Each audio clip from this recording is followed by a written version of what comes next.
सखर जे ॻोठ लाइक माका में ख़ालिद वहीद माको ऐं माका बिरादरी पारां पीपी उम्मीदवारनि जे मान में आजियाणो ॾिनो ऐं जलसो मुनक़िद कयो वियो। जलसे में लाइक माका ॻोठ समेत भरपासे जे रहवासियुनि जी वॾे अंग में शिरकत।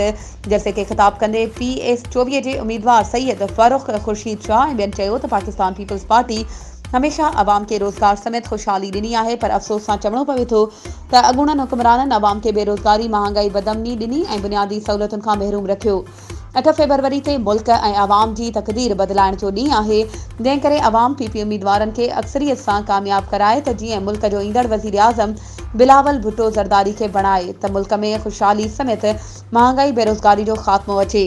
जलसे तकरीब में डॉक्टर अब्दुल जब्बार बलोच, सैफ खान, ख़ालिद वहीद माको, मोहम्मद बचल माको, इमदाद हुसैन माको, आफ्ताब हुसैन माको, शाहिद हुसैन माको, एजाज नवाज माको, समीर नवाज माको, मीर मुख्तार अहमद माको, तैमूर माको, फरहाद माको, औरंगज़ेब माको ऐं ॿिया पिणु शरीक हुआ। उन खां अॻु PP अॻवान ते ॻोठ लाइक माका पहुचण ते शाही सवारी बघी ते सवारी कराए जलसे गाह आंदो वियो।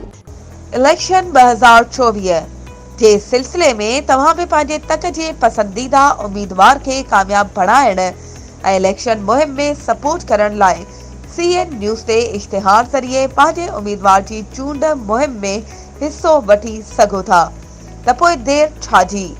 हाणे असां सां राब्तो करियो ऐं पंहिंजे इश्तिहार CN न्यूज़ नेटवर्क ते बुक करायो। वधीक राब्ते लाइ WhatsApp नंबर 03447223464। तेज़ तरीन news network CN news plus.